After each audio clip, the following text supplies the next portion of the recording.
الحمد لله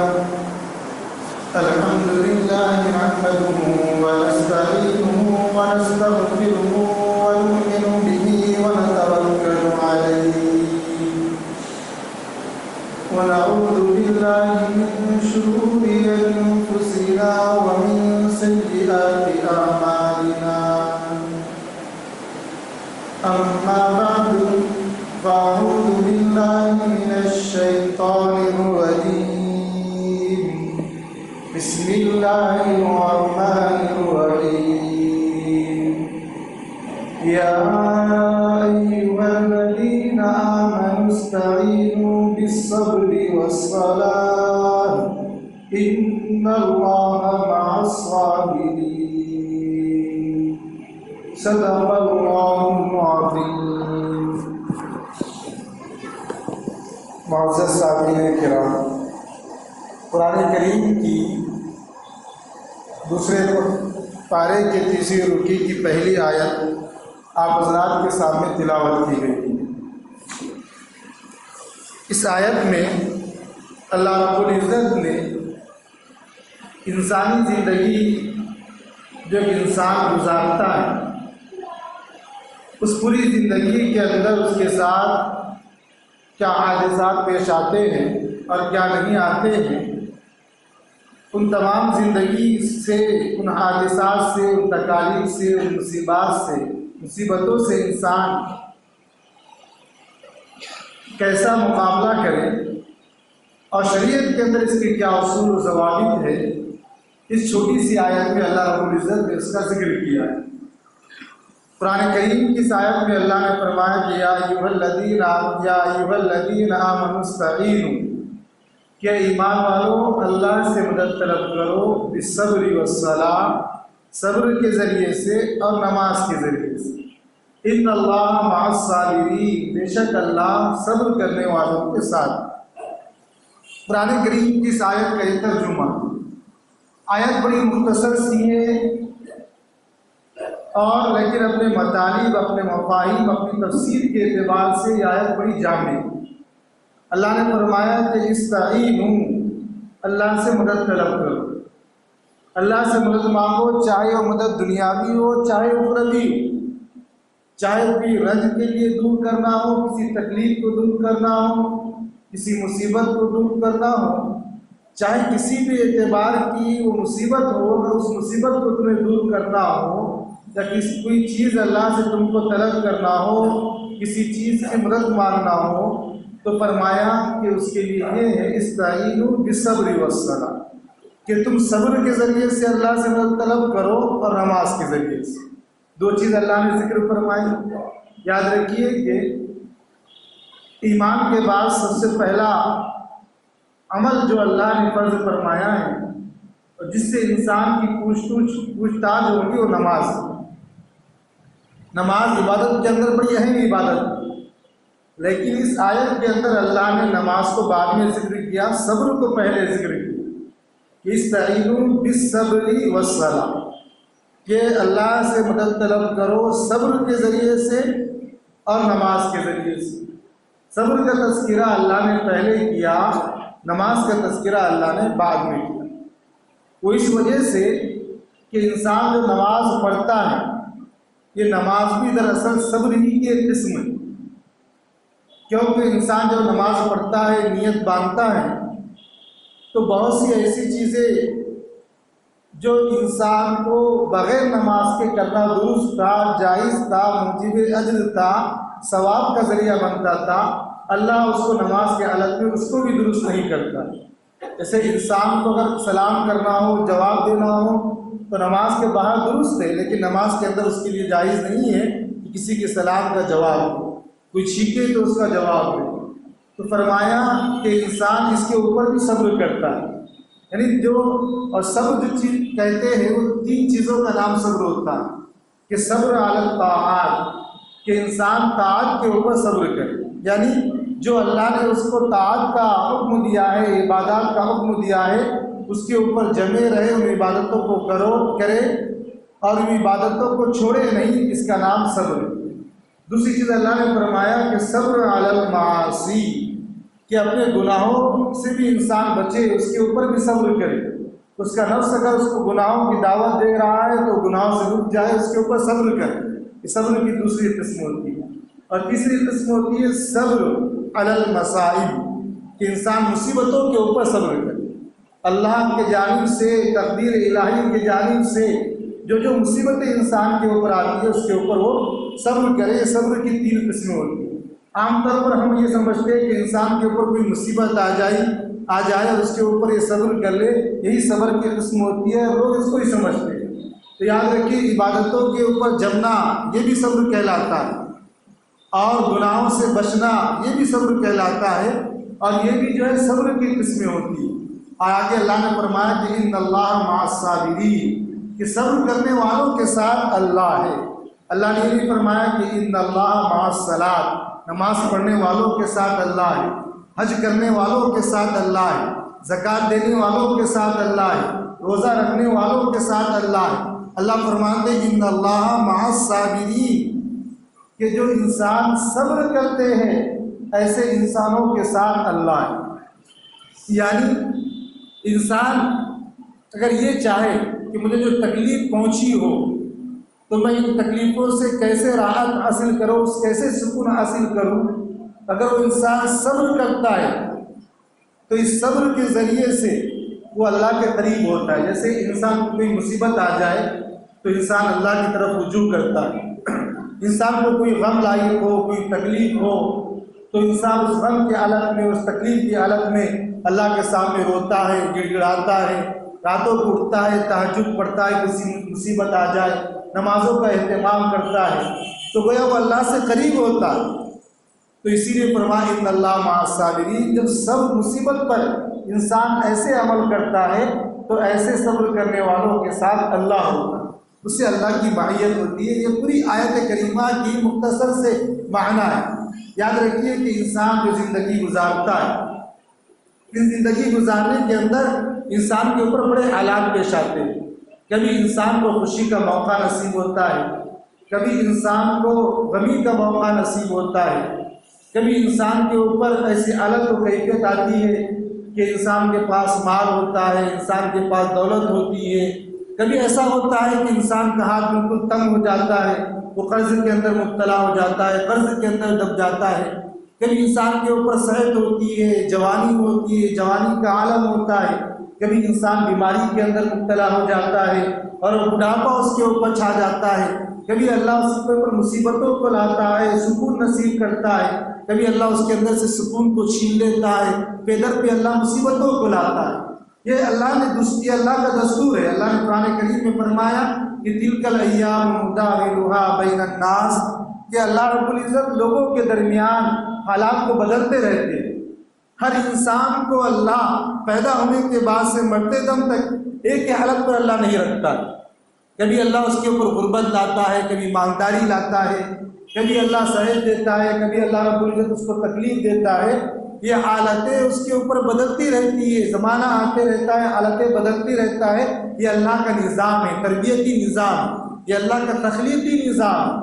تو فرمایا جب انسان کے اوپر مال و دولت آتا ہے یا انسان کے اوپر مصیبتیں آتی ہے، تنگدستی آتی ہے، اس کے اوپر تکلیف ہوتی ہے، تو ان دونوں حالتوں کے اندر شیطان اس کو بہکاتا ہے۔ جب اللہ اس کو مال دیتا ہے تو شیطان اس کو جو ہے بالکل ایسی حالت اس کے اوپر لا لیتا ہے کہ تمام چیزوں سے، عبادتوں سے اس کو غافل کر دیتا ہے، اس کو اللہ غفلت میں ڈال دیتا ہے۔ اگر صحت دے، مال دے، سب چیزیں اس کے پاس موجود ہو تو شیطان اس کو بہکاتا ہے اور اس کو غفلت کے اندر اس کو مبتلا کر دیتا ہے۔ اور اگر کبھی مصیبت آتی ہے، تکلیف آتی ہے تو شیطان بہکاتا ہے، وہ اللہ کے سامنے آؤ فجا کرتا ہے، اللہ سے کہتا ہے کہ اللہ میں ہی مصیبتوں کے لیے نظر آتا ہے، یعنی وہ شکوہ شکایت کرتا ہے۔ تو فرمایا کہ ان دونوں حالتوں میں شیطان انسان کو بہکاتے رہتا ہے، لیکن جو کامل انسان ہوتا ہے، جب اس کے پاس مال و دولت کے تمام اسباب موجود ہو، ہر چیز، ہر نعمتوں سے اللہ نوازے، تب بھی وہ اللہ کی عبادتوں میں مشغول رہتا ہے، تو فرمایا کہ انسان کامیاب ہے۔ اور جب اللہ اس کو مصیبتوں کے اندر مبتلا کرتا ہے، تکلیفوں کے اندر رکھتا ہے اور وہ اس کے اوپر صبر کرتا ہے، تب بھی اللہ رب العزت اس کو اجر و ثواب دیتا ہے، اور اگر شکوہ و شکایت نہیں کرتا ہے۔ اسی لیے ایک مرتبہ اللہ کے نبی کریم صلی اللہ علیہ وسلم حضرت عائشہ رضی اللہ تعالیٰ عنہ کے پاس بیٹھے ہوئے تھے، رات کا وقت تھا، حضرت عائشہ رضی اللہ تعالیٰ عنہ کی باری تھی اور چراغ آپ کے حجرے مبارکہ میں جل رہا تھا۔ اتنے میں ہوا زور سے چلی اور چراغ بجھ گیا۔ جیسی چراغ بجھا، اللہ کے نبی کریم صلی اللہ علیہ وسلم نے فرمایا انا للہ و انا الیہ راجعون، کیونکہ یہ سنت ہے جب انسان کو کوئی تکلیف دہ چیز پیش آئے، چاہے وہ تھوڑی مختصر سی بھی کیوں نہ ہو، فرمایا کہ سنت یہ کہ وہ یہ آیت پڑھے۔ حضرت عائشہ صدیقہ رضی اللہ تعالیٰ عنہا نے فرمایا اے نبی کریم صلی اللہ علیہ وسلم، یہ آیت تو انسان کو اگر کوئی بڑی مصیبت پیش آئے اس وقت پڑھنا چاہیے، آپ نے بھی پڑھا۔ اللہ کے نبی نے فرمایا عائشہ، اگر گھر کا چراغ بجھ جائے اور گھر کا چراغ بجھ جائے، ختم ہو جائے، اس کی روشنی ختم ہو جائے، تب بھی آیت پڑھنا چاہیے، چاہے انسان کو چھوٹی مصیبت پہنچے چاہے انسان کو بڑی مصیبت پہنچے، ہمیشہ اس آیت کا اس کو اہتمام کرنا چاہیے، اس سے اللہ اس تکلیف پر اس کو بہترین بدلہ دیتا ہے۔ کیا آپ فرمائیں، 4 جگہ اللہ کے نبی سے منقول ہے پورے احادیث کے ذخیرے میں، اللہ کے نبی نے جہاں بڑی مصیبتوں پر انا للہ و انا الیہ راجعون پڑھا ہے، تو چھوٹی مصیبتوں پر بھی اللہ رب العزت نے نبی کے زبان سے 4 جگہ یہ جملے کہلائے۔ ایک مرتبہ اللہ کے نبی صحابہ کے سامنے گزر رہے تھے، آپ کے چپل کا تسمہ ٹوٹا، اللہ کے نبی نے فرمایا انا للہ و انا الیہ راجعون۔ اللہ کے نبی کریم صلی اللہ علیہ وسلم ایک مرتبہ کسی سفر پر گزر رہے تھے، کوئی کیڑا آیا، اس سے اللہ کے نبی کو ادنا سی تکلیف ہوئی، اللہ کے نبی نے فرمایا انا للہ و انا الیہ راجعون۔ یوں سوچو کہ مچھر کاٹنے پہ اللہ کے نبی نے کہا انا للہ و انا الیہ راجعون۔ فرمایا کہ جب انسان کسی گھر میں رہ رہا ہو اور اس گھر کا چراغ بجھ جائے اور اس پر یہ آیت پڑھے، اللہ اس کو بدلہ دیتا ہے، اور اگر کسی کہ بیٹے کی زندگی کا چراغ گل ہو جائے تو اللہ اسے کیسے بدلہ نہیں دے سکتا ہے۔ تو فرمایا انسان کو اس وقت یہ جملے پڑھنا چاہیے، اور یاد رکھیے کہ اللہ اس روئے زمین پر جب کسی انسان کو کوئی بھی مصیبت پہنچتی، شرط یہ ہے کہ اگر وہ صبر کرتا ہے تو اللہ رب العزت اس کو صبر کا بدلہ دیتا ہے۔ اللہ نے احادیث کے اندر بھی، قرآن کے اندر بھی بڑی مثالیں دی۔ فرمایا کہ احادیث کے اندر جب انسان بیمار ہوتا ہے اور بیمار ہونے کی حالت میں اللہ اس کے اوپر فرشتوں کو مقرر کر دیتا ہے، اور جب وہ بیماری کی حالت میں آہ کرتا ہے، آواز نکالتا ہے، تو اللہ فرشتوں کو کہتا ہے کہ اس کے نام اعمال میں سبحان اللہ، الحمدللہ، اللہ اکبر کہنے کا ثواب ہو۔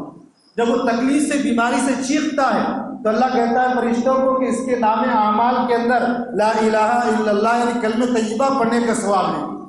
جب وہ سانسیں لیتا ہے اور سانس لینے میں اس کو تکلیف ہوتی ہے، پیدر پہ سانسیں لیتا ہے، تو اللہ ہر سانس کے بدلے اللہ اس کے نام اعمال میں صدقے کا ثواب دیتا ہے۔ اللہ کے نبی نے فرمایا کہ اگر کوئی انسان بیماری میں مبتلا ہو، راتوں کو نیند نہ آتی ہو، تو فرمایا کہ اللہ رب العزت اس کے نام اعمال میں تہجد کا ثواب دیتا ہے۔ تو اللہ نے اس روئے زمین پر جب بھی کسی انسان کو کسی مصیبت کے اندر مبتلا کیا ہے اور اس پر اس نے صبر کیا ہے، اللہ رب العزت اس کو اس کا بدلہ عطا فرماتا ہے۔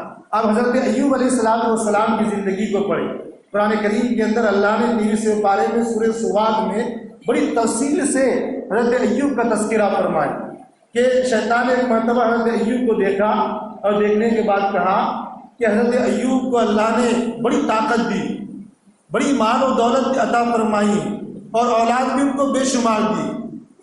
مفسروں نے لکھا کہ حضرت ایوب کو لڑکے اور لڑکیاں ملا کر 100 کے قریب اللہ رب العزت نے ان کو اولاد دی، مال بھی بہت دیا، اولاد بھی بہت دی، طاقت بھی دی، اور اس لیے اللہ کی عبادت کرتے، اگر اللہ ان سے یہ چھین لے تو یہ اللہ کی عبادت نہیں کرے۔ اللہ نے شیطان کی بات سنی اور حضرت ایوب علیہ السلام کا پورا مال کسی حادثے میں ختم کر دیا۔ کچھ دن گزرے، کچھ مہینے گزرے کہ جس مکان میں رہتے تھے اللہ نے اس کا چھت گرا دیا اور جتنی اولاد کی سب کے سب مر گئے۔ حضرت ایوب نے ان کو اپنے ہاتھوں سے دفنایا، آپ کی بیوی اور آپ دونوں باقی رہ گئے۔ پھر اس کے بعد اللہ نے صحت کو ختم کر دیا۔ حضرت ایوب کو بیماری دی، چیچک کی بیماری، اور آپ کے زخم پہ، آپ کے جسم کے اوپر کوئی ایسی جگہ باقی نہیں رہی جس کے اوپر وہ چیچک کی بیماری کا زخم نہ ہو۔ حضرت ایوب اسی بیماری میں اللہ تعالیٰ کے نزدیک صبر کرتے رہے، یہاں تک کہ 18 سال حضرت ایوب علیہ السلام کی بیماری میں گزرے۔ 18 سال اسی حالت میں گزرے۔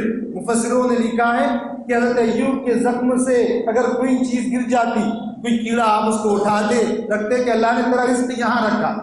ایسی مصیبتوں میں آپ نے وقت گزارا۔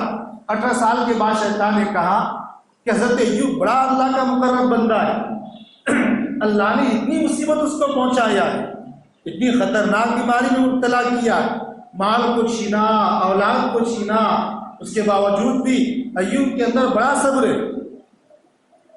تو شیطان کے ایک انسان نے کہا کہ تم وہ چیز کیوں اختیار نہیں کرتے جو تم نے سب سے پہلے نبی پر کیا ہے؟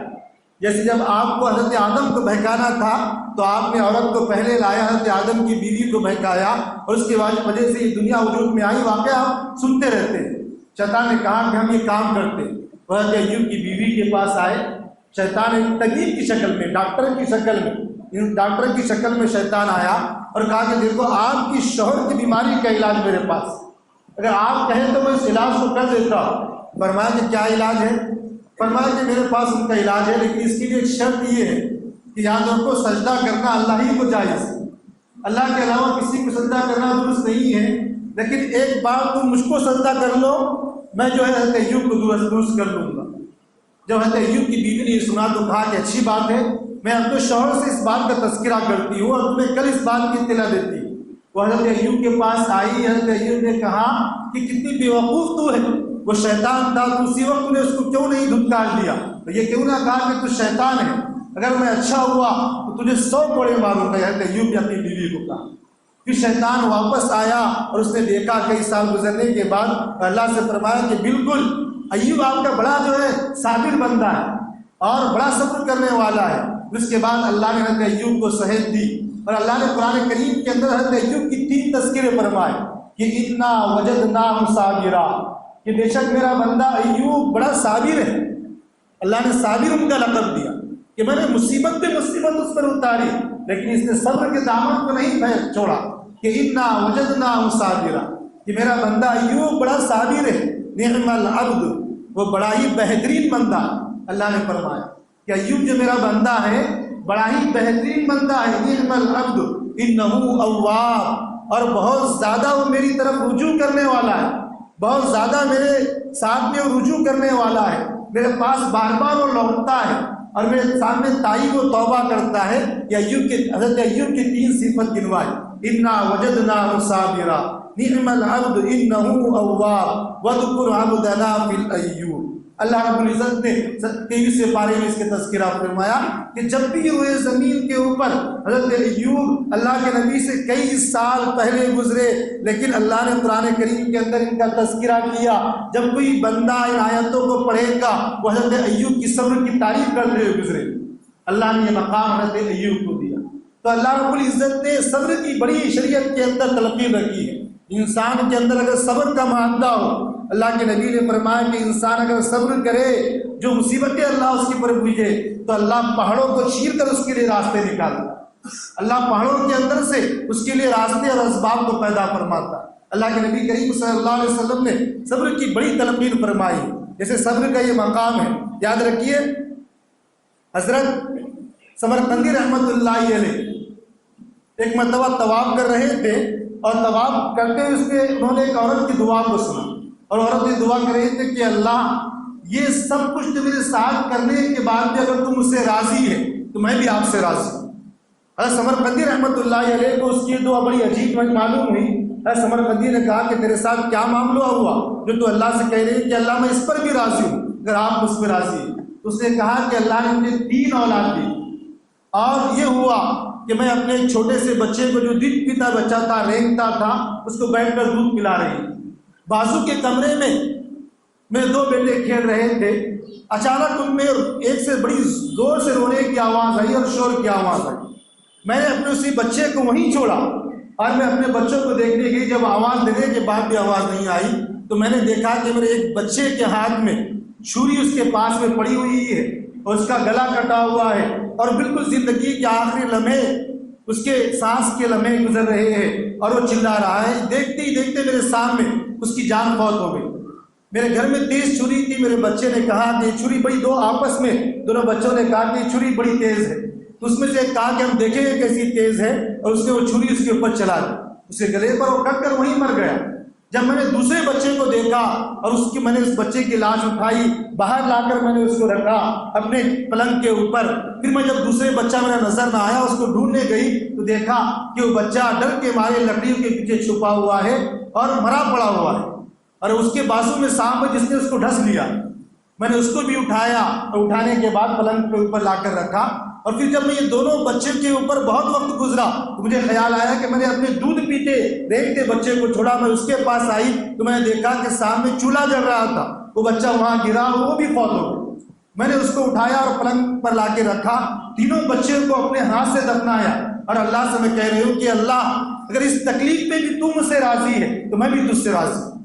آپ دیکھیے کہ گزشتہ جمعہ ہم 10 محرم سے گزرے ہیں، حضرت حسین رضی اللہ تعالیٰ عنہ کربلا کے میدان میں علی اصغر کو جب باہر لے کے آئے، جو بالکل دودھ پیتے بچے تھے، 8 مہینے کے وہ بچے تھے، ایک کافر کی تیر آئی حضرت علی اصغر کے سر کے اندر داخل ہوئی، آپ کا ہاتھ نیچے رکھا ہوا تھا، وہ پورا خون میں بھر گیا۔ حضرت حسین رضی اللہ تعالیٰ عنہ نے علی اصغر کی لاش کو نیچے رکھا، جو 6 مہینے کے بچے تھے، اور اس خون کو اپنے ہاتھ میں لیا اور آسمان کی طرف پھینکا اور اللہ سے کہا کہ اللہ اگر اس مصیبت پر بھی تو مجھ سے راضی ہے تو مجھے یہ مصیبت بھی گوارا۔ آپ نے اس پر صبر کیا تو اللہ نے شریعت کے اندر صبر کا مقام بڑا اعلیٰ رکھا ہے۔ یاد رکھیے جیسے صبر کی قسمیں ہوتی ہیں ویسے صبر کے درجات بھی ہوتے ہیں، اور صبر کے درجات کیا ہوتے ہیں؟ ایک ہوتا ہے تائبین کا صبر۔ تائبین کا صبر یہ ہوتا ہے کہ انسان کو اگر کوئی مصیبت پہنچے، کوئی تکلیف پہنچے تو کسی دوسرے کو نہ سنائے۔ اس کا مطلب یہ نہیں کہ انسان کو اگر کوئی بیماری ہو تو ڈاکٹر کو نہ بتائے، انسان کو اگر کوئی مصیبت ہو تو اپنی بیوی اور بچوں کو نہ بتائے، ماں باپ کو نہ بتائے۔ اس کا مطلب یہ نہیں، بلکہ اس کا مطلب یہ ہے کہ لوگوں کے سامنے یہ باتیں نہ سنائے کہ مجھ کو تو اللہ ہمیشہ مصیبت میں ہی رکھتا ہے، شکوہ و شکایت نہ کرے، لوگوں کے سامنے اس کو جو ہے بیان نہ کرے کسی بھی لوگوں کے سامنے، بلکہ اللہ ہی کے سامنے اس کو رکھے۔ تو فرمایا یہ تائبین کا صبر ہوتا ہے۔ دوسرا صبر جو ہے وہ زاہدین کا صبر ہوتا ہے۔ زاہدین کے صبر کا مطلب یہ ہوتا ہے کہ کوئی انسان کو اگر کبھی کوئی مصیبت پہنچے تو اس مصیبت کے اوپر ہمیشہ وہ اللہ سے راضی رہے کہ اللہ تیرے طرف سے مصیبت پہنچی ہے، میں اس مصیبت پر راضی ہوں۔ یہ زاہدین کا صبر کہلاتا ہے۔ اور تیسرا صبر صادقین کا صبر ہوتا ہے، اور صادقین کا مرتبہ شریعت کے اندر اللہ نے بہت بڑا رکھا، اور صابرین کے صبر کا بھی اللہ رب العزت نے، صادقین کے صبر کا بھی اللہ نے بڑا جو ہے مقام رکھا ہے۔ اس لیے اس امت کے اندر نبی کے بعد اس کا مقام ہے تو صدیقین کا ہے، کیونکہ اس امت کے اندر سب سے بڑا مقام کس کا ہے؟ اللہ کے نبی کے بعد تو حضرت ابوبکر صدیق کا ہے، اور آپ کا لقب صدیق تھا۔ مع النبیین والصدیقین والشہداء والصالحین، اللہ نے 5ویں پارے میں ذکر فرمایا کہ نبیوں کے ساتھ میں جو ہوں گے مع النبیین، سب سے پہلے جو ہوں گے صدیقین ہوں گے، والشہداء اس کے بعد شہداء ہوں گے، والصالحین اس کے بعد صالحین ہوں گے، اولئک الذین مع رفیقا، یہ سب سے اللہ کے رفیق ہوں گے، یعنی اللہ کے نبی کے رفیق جو ہوں گے قیامت کے دن وہ صدیقین ہوں گے، شہداء ہوں گے، صالحین ہوں گے۔ تو جو صدیقین کا صبر ہوتا ہے وہ بھی اعلیٰ مقام کا ہوتا ہے، اور صدیقین کا صبر یہ ہوتا ہے کہ جب اس کو کوئی مصیبت پہنچے تو اللہ سے اس مصیبت کے اوپر خوش ہو جائے کہ اللہ نے مجھے یہ مصیبت پہنچایا ہے، یا اللہ میں اس مصیبت پر خوش ہوں، میں اس مصیبت پہ ناراض نہیں ہوں، یہ مصیبت اللہ کے جانب سے ہے۔ یہ صدیقین کا صبر ہوتا ہے جن کا مقام بڑا اعلیٰ ہوتا ہے۔ فرمایا کہ اللہ میں اس مصیبت پر خوش ہوں۔ کیوں خوش ہوں؟ اس لیے کہ احادیث کے اندر آیا ہے جب روز صبح ہوتی ہے، جب صبح ہوتی ہے، جیسے کوئی اقتدار ہو، اس کے پاس بہت سارے مزدور ہو، تو مزدور کو کسی مزدوروں کو کسی اور مقام پر بیچتا ہے کہ تم وہاں آج کام کرنے چلے جاؤ، کسی کو وہاں بیچتا ہے کہ اس کے کام 5-6 جگہ چل رہے ہو، ہر جگہ وہ بیچتا ہے۔ تو فرمایا کہ ایسی ہر صبح اللہ رب العزت کے نزدیک فرشتے، نعمتیں، بلائیں حاضر ہوتی ہیں، اور جو نعمتیں ہوتی ہے، آرائش ہوتی ہے، آرام ہوتی ہے، وہ ہاتھ بن کر اللہ کے سامنے کھڑی ہوتی ہے ہر صبح، اور فرماتی ہے کہ اللہ ہم کہاں جائیں، آج ہم کس کے پاس جائیں؟ تو اللہ کہتے ہیں جو میرے ظالمین بندے ہیں، جو میرے مخالفین بندے ہیں، جو میرے گناہگار بندے ہیں، جو لوگوں پر ظلم و زیادتی کرتے ہیں، آپ ان کے پاس چلے جائیں۔ تو نعمتیں ظالمین کے پاس اور مخالفین کے پاس اور تکلیف دینے کے بعد روئے زمین پر ظلم و کفر پھیلانے والوں کے پاس پہنچتی ہے۔ پھر اس کے بعد تکلیفیں مصیبتیں آتی ہیں کہ اللہ ہم کس کے پاس جائے. اللہ کہتا ہے کہ میرے فلاں فلاں بندے صبر کرنے والے، فلاں فلاں بندے میرے بڑے نیک انسان ہیں، آپ ان کے پاس چلے جائیں. تو مصیبتیں روز ان انسانوں کے پاس آتی ہیں. اور کیوں آتی ہے؟ اس کے لیے اللہ رب العزت نے حدیث کے اندر تذکرہ فرمایا نبی کے زبان سے، اس لیے کہ روئے زمین پر اللہ کے بہت سے محبوب بندے ہوتے ہیں. اب ایک انسان اپنی عبادتیں کرتے رہتا ہے اور کرنے کی وجہ سے اللہ نے اس کے لیے آخرت میں ایک بلند مقام رکھا ہے. وہ وہاں تک پہنچنا چاہتا ہے لیکن وہ پہنچتا نہیں ہے، تو اللہ رب العزت کوئی مصیبت اس کے اوپر لا لیتے ہیں، اور اس مصیبت پر اگر وہ صبر کر لیتا ہے تو اس صبر کی وجہ سے اللہ اس کو اس بلند مقام پر پہنچا دیتے ہیں. اسی لیے فرمایا کہ اللہ کہ جو جتنے مخلص بندے ہوں گے اللہ ان کے اوپر اتنی مصیبتیں لائیں. حضرت فاطمہ رضی اللہ تعالیٰ عنہ فرماتی ہے کہ اللہ نے میرے والد یعنی نبی کریم صلی اللہ علیہ وسلم پر اتنی مصیبتیں نازل فرمائی ہیں، اتنی مصیبتیں اور تکلیف نازل فرمائی ہیں کہ اگر ان مصیبتوں کو اور ان تکلیف کو حضرت فاطمہ فرماتی ہے کہ دن کے اجالے پر رکھ دیا جائے تو رات کے اندر تبدیل ہو جائے. اللہ کے نبی سب سے محبوب تھے اللہ کے، اس سے زیادہ محبوب اس روئے زمین پر آج تک کوئی نہ انسان آیا ہے نہ آئے گا. لیکن اللہ نے نبی کے لیے فرمایا کہ آپ اپنے اتنے حاسدین تھے، نبی کے اتنے حاسدین تھے اور اتنے دشمن تھے. اللہ نے فرمایا کہ نبی آیت پڑھتے رہے کہ وَمِن شَرِّ حَاسِدٍ إِذَا حَسَدَ، کہ اللہ حاسدین کے شر سے مجھے محفوظ فرما. اللہ کے نبی کو ایک تلقین فرمایا اللہ، تو فرمایا کہ اتنی مصیبتیں اللہ نے بھیجی. تو اسی لیے اللہ اس روئے زمین پر ایک قاعدہ کلیہ اللہ نے اصول رکھا ہے. قرآن کریم پہ اگر انسان غور کرے تو معلوم ہوتا ہے کہ انسان کو جو بھی تکلیف و مصیبت پہنچے وہ اس کے اوپر راضی رہا کرے. اور یاد رہے کہ روئے زمین پر جو انسان کسی انسان کو جس طرح تکلیف پہنچائے گا اللہ اسی طرح اسی چیز سے اس کو آرام اور سکون پہنچائے گا اگر وہ صبر کر لے. آپ کا مخالف اگر جس چیز سے آپ کی مخالفت میں آپ کو تکلیف پہنچائے، آپ کو تکلیف دینے والا جس تکلیف سے آپ کو اس روئے زمین پہ تکلیف پہنچائے گا، اگر اس اول ویلے میں آپ صبر کر لیں گے، آپ بقا نہیں کریں گے، اللہ کے سپرد اس معاملے کو کر لیں گے، اللہ اسی طرح اسی ذریعے سے اللہ چاہے وہ سکون کو پہنچائے. اگر اس کو اور تفصیل سے دیکھنا ہے تو قرآن کریم میں انسان دیکھے کہ قرآن کریم کے اندر سورہ بارہ کے اندر تذکرہ ہے کہ اللہ رب العزت نے حضرت موسیٰ علیہ السلام جب پیدا ہوئے تو ان کو والدہ کو کہا کہ آپ فرعون حضرت موسیٰ کا دشمن ہے، آپ اس کو ایک صندوق میں بند کر دیں اور پانی کے اندر ڈال دیں. اور پانی جو بہتا ہے والدہ کو بڑا غم لاحق ہوا کہ میں اپنے بچے کو جو معصوم سا بچہ ہے وہ پانی کے اندر کیسے ڈال دوں، ڈوب جائیں گا، مر جائیں گا، اس کا دم گھٹ جائے گا. لیکن اللہ کا حکم تھا، یہ مصیبت آپ کی والدہ کو پہنچی تھی، آپ نے اللہ کا حکم دیا، پانی میں ڈال دیا، رات بھر روتی رہی، وقت گزرتا گیا، لیکن اسی پانی سے اللہ نے حضرت موسیٰ کو بھی نجات دی، بنی اسرائیل کو بھی نجات دی، آپ کے والدہ کو بھی نجات دی. سال گزرتا گیا، وقت گزرتا گیا، وہ وقت آیا کہ اللہ نے بنی اسرائیل کو سمندر کے پار کرا دیا، اور اسی سمندر میں اسی پانی میں جس میں حضرت موسیٰ کے صندوق کو ڈالا گیا تھا اللہ نے فرعون کو غرق کر دیا، اللہ نے اس کو ڈبو دیا. اللہ نے وہی پانی آج حضرت موسیٰ کے لیے، آپ کی قوم کے لیے، آپ کے والدہ کے لیے راحت کی چیز بنا. یہ قرآن کریم کے اللہ نے اندر مثال دی. انسان جس چیز سے تکلیف کھائیں گا اور اس پر صبر کریں گا اللہ اسی چیز سے اس کو سکون دے گا.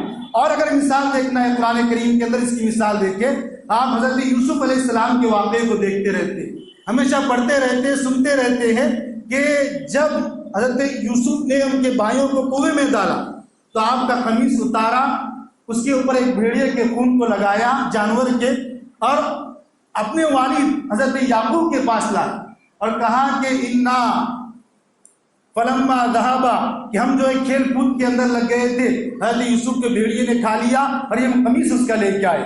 حضرت یعقوب نے وہ قمیص لے لیا اور روتے رہے، اور اسی قمیص کو لے کر آپ ہمیشہ روتے رہتے تھے، یہاں تک کہ اسی رونے میں آپ کی بینائی چلے گئی. تکلیف کا سبب اولاد گم ہو گئی، وہ تکلیف کا سبب تھا، لیکن وہ تکلیف تھی، لیکن اس کا سبب کیا بنا؟ وہ کرتا جو حضرت یعقوب کے پاس آیا. وقت گزرتا گیا، حضرت یوسف علیہ السلام مصر کے تاج و تخت کے اوپر نمودار ہوئے، اور آپ مصر کے تاج و تخت پر بیٹھے، یہاں تک کہ آپ کے بھائی آپ کے پاس آئے، اور آپ کے بھائی آنے کے بعد ان بھائیوں نے یہ کہا کہ حضرت یوسف نے کہا کہ تم ہی میرے بھائی، اور اس کے بعد اپنا قمیص اتارا حضرت یوسف. قرآن کریم کے اندر ہے ان کان قمیصہ، اپنا قمیص اتارا، اور وہ قمیص اتارنے کے بعد یہ کہا کہ اس قمیص کو لے کر جاؤ اور میرے والد کے آنکھوں پر اس کو ڈال دو، ان کے چہرے پر، ان کی بینائی واپس لوٹائی۔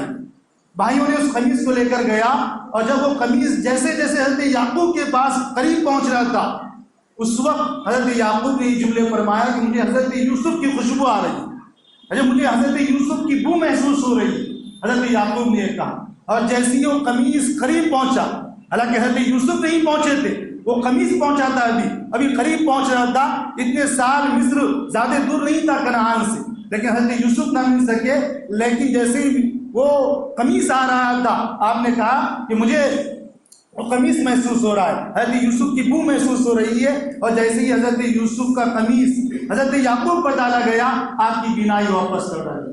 یعنی جس چیز سے آپ کو تکلیف پہنچی تھی قمیص سے، اللہ نے اسی قمیص کے ذریعے راحت اور سکون پہنچایا۔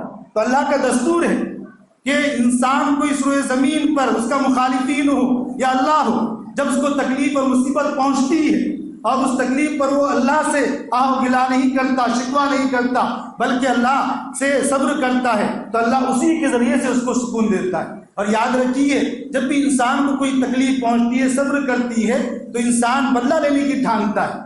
یاد رکھیے کہ انسان کو اگر وہ بدلہ لے تو اس کا صبر باقی نہیں رہتا ہے، بلکہ وہ تکلیف برداشت کر لے اور اس معاملے کو، اس بدلے کو اللہ کے حوالے کر دے۔ جب اللہ رب العزت نے نبی کے ذریعے سے فرمایا کہ من عاد لی ولیا فقد آذنتہ بالحرب، کہ جو کوئی میرے ولی کو تکلیف پہنچائے تو اللہ رب العزت سے جنگ کا اعلان کرتا ہے۔ جو صابر ہوتا ہے کسی مصیبت پر، اللہ فرماتا ہے کہ میرا ولی ہوتا ہے۔ اس کی مثالیں احادیث کے اندر سینکڑوں ہیں۔ ایک راستے سے، سردی کا موسم تھا، بارش ہو رہی تھی، ایک میاں بیوی راستے سے گزر رہے تھے، اور ایک اللہ والے بھی وہاں سے گزر رہے تھے، بڑے وہ اللہ والے تھے، راستے سے گزر رہے تھے۔ اتنے میں ایسا ہوا کہ ان کے جوتے سے کچھ چھینٹے اڑے، اور اڑنے کے بعد وہ چھینٹے جو ہے اس کے بیوی کے کپڑوں پر ایک یا دو چھینٹے گر گئے۔ اس شخص کو بڑا غصہ آیا اور اس نے اس بزرگ کے پاس آیا اور ان کو ڈانٹنے لگا، آپ کو پتہ نہیں ہے کہ آپ کیسا کام کر رہے، میری بیوی کے آپ نے کپڑے خراب کر دیے، حالانکہ ایک سے دو چھینٹے اڑے تھے۔ انہوں نے کہا کہ غلطی ہو گئی۔ اس نے ایک ہاتھ اٹھایا اور اس ایک جو ہے ہاتھ ان کے جو ہے کلے پر رکھ دیا، یعنی ایک تھپڑ ان کو لگا دیا۔ وہ بزرگ وہاں سے چلے گئے، تھوڑے دور گئے تو ایک دودھ کی دکان کی اس کی نیت تھی، جب بھی کوئی نیک بندہ مجھے نظر آئے گا میں اس کو ضرور ایک کپ دودھ پلاؤں گا۔ اس نے ان کو بلایا اور ایک کپ دودھ پلایا۔ انہوں نے اس کا دودھ پیا، سردی کا موسم تھا، اور باہر نکلے، آسمان کی طرف نگاہ اٹھائی، اور اللہ تیرا عجیب نظام، تیرے ایک انسان نے مجھے ابھی تھپڑ مارا اور تیرے ایک انسان نے ابھی مجھے دودھ پلایا۔ اس کے بعد وہ گھر پہ گئے، اور جانے کے بعد جب وہ میاں بیوی گھر پر پہنچے، وہ اوپر چڑھ رہے تھے کہ اس شخص کا پیر پھسلا، وہ گردن کے بل گرا، اور وہیں اس کا وہ مر گیا، اس کی وفات ہو گئی اور وہیں مر گیا۔ اس کی بیوی نے کہا کہ ابھی ایک حادثہ پیش آیا تھا، اس نے ایک بزرگ کو مارا تھا، کہ انہوں نے بدوا تو نہیں تھی، اس نے لوگوں کو کہا، لوگ اس کے پاس آئے اور کہا کہ آپ کیسے انسان ہیں، اس نے آپ کو صرف ایک تھپڑ مارا تھا اور آپ نے اس کے لیے ایسی بدوا کی کہ وہ مر گیا، آپ تھوڑا صبر کر لیتے، آپ نے ایسا کیوں کیا، آپ نے بدوا کیوں فرمائی؟ انہوں نے کہا کہ میں نے بدوا نہیں کی، میں نے کچھ بھی نہیں کہا ہے۔ اس کی محبوبہ اس کے ساتھ میں تھی، اس کے محبوبہ کے سامنے تھوڑی سی گستاخی ہو گئی تو اس کو برداشت نہیں ہوا، اور اس نے اس کا بدلہ لے لیا۔ اور میں بھی اللہ کا محبوب ہوں، اللہ کو اپنے محبوب کی تکلیف برداشت نہیں ہوئی اور اللہ نے اس کا بدلہ لے لیا۔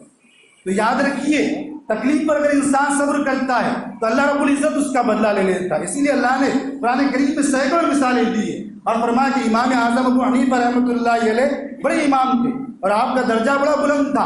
ایک مرتبہ آپ ایسی درس دے رہے تھے، ہزاروں تلمیذہ آپ کے سامنے بیٹھے ہوئے تھے، آپ کے والد کا انتقال ہو چکا تھا، اور آپ کے مخالفین بڑے تھے، حضرت امام ابو حنیفہ تھے، کیونکہ مرتبہ میں جتنا بڑا تھا، انسان روئے زمین کے اوپر جتنا بلندیوں پہ رہیں گا، مخالفین ان کے اتنے زیادہ رہیں گے، تکلیف پہنچانے والے اتنی زیادہ رہیں گے۔ اسی لیے حضرت امام ابو حنیفہ رحمۃ اللہ علیہ کے پاس وہ شخص آیا اور کہا کہ آپ کے والد کا انتقال ہو چکا ہے اور آپ کی ماں بیوہ ہو چکی ہے۔ فرمایا کہ ہاں بیوہ ہے۔ تو فرمایا کہ آپ شریعت کے گدی پر بیٹھے ہوئے، آپ وقت کے امام ہو، آپ نے شریعت کو نہیں پڑھا ہے کہ شریعت میں حکم دیا گیا ہے کہ بیواؤں کا نکاح کرا دو، آپ نے اپنی بیوہ ماں وقت کی بیوہ کیوں رکھا؟ حالانکہ اس وقت امام ابو حنیفہ کی عمر 90، ان کی والدہ کی عمر 90 سال کے قریب، اور میں نے سنا ہے، وہ مخالفین کہہ رہا ہے، میں نے سنا ہے کہ آپ کی والدہ بڑی خوبصورت ہے، بڑی حسین و جمیل ہے، میں ان سے شادی کرنا چاہتا ہوں، میری شادی ان سے کرا دو۔ امام ابو حنیفہ رحمۃ اللہ علیہ نے اس کی یہ ٹھان لی کہ شخص مجھے تکلیف دینے کے لیے آیا ہے، اور خاموش رہے اور کہا کہ دیکھو میری والدہ جو ہے عاقل ہے، بالغ ہے اور سیبہ ہے، یعنی اب وہ باقرہ نہیں رہی ہے، اس کی شادی ہو چکی ہے، اب وہ بیوہ بھی ہو چکی ہو، اور وہ اپنا اختیار خود رکھتی ہے، میں اس کے حق میں فیصلہ نہیں کر سکتا ہوں۔ ہاں اگر تم یہ کہہ رہے ہو تو میں اپنے والدہ کے پاس جاتا ہوں گھر پر اور کہتا ہوں کہ فلاں شخص نے مجھ سے ایسی بات کہی، اگر وہ واضح گئے تو اچھی بات۔ امام ابو حنیفہ وہاں سے اٹھتے ہیں اور وہاں سے چند قدم آگے چلتے ہیں کہ اس شخص کے پیٹ میں درد ہوتا ہے، اور وہ درد اس کے لیے اسی وقت موت کا سبب بن جاتا ہے، اسی وقت وہ مر جاتا ہے۔ امام ابو حنیفہ فرماتے ہیں آگے کہ ابو حنیفہ کے صبر نے ایک آدمی کی جان لے لی، یعنی ابو حنیفہ نے صبر کیا اور اس صبر کی وجہ سے ایک آدمی کی جان چلی گئی۔ کاش کہ ابو حنیفہ صبر نہ کر، لیکن انہوں نے صبر کیا اور اللہ نے اسی وقت جو ہے اس کا بدلہ لے لیا۔ اور یاد رکھیے کہ انسان اگر بدلہ لیتا ہے اس کی کوئی حدود ہوتی ہے، لیکن جب اللہ بدلہ لیتا ہے اس کی کوئی حد نہیں ہوتی۔ اسی لیے اللہ نے صبر کے اوپر بڑا جو ہے اجر رکھا ہے، اسی لیے فرمایا یا ایھا الذین آمنوا استعینوا بالصبر والصلاۃ، کہ ایمان والو اللہ سے مدد طلب کرو نماز کے ذریعے اور صبر کے ذریعے، جو آیت آپ کے سامنے پڑھی گئی تھی، اور فرمایا ان اللہ مع الصابرین، صبر کرنے والوں کے ساتھ ہمیشہ اللہ ہوتا ہے۔ اور یہی صبر کے معنی ہوتے ہیں جو آپ حضرات کے سامنے بیان کیے گئے ہیں۔ اللہ رب العزت سے دعا ہے کہ اللہ رب العزت ہم سب کا شمار جو ہے صابرین میں فرمائے، آمین۔ وآخر دعوانا الحمدللہ۔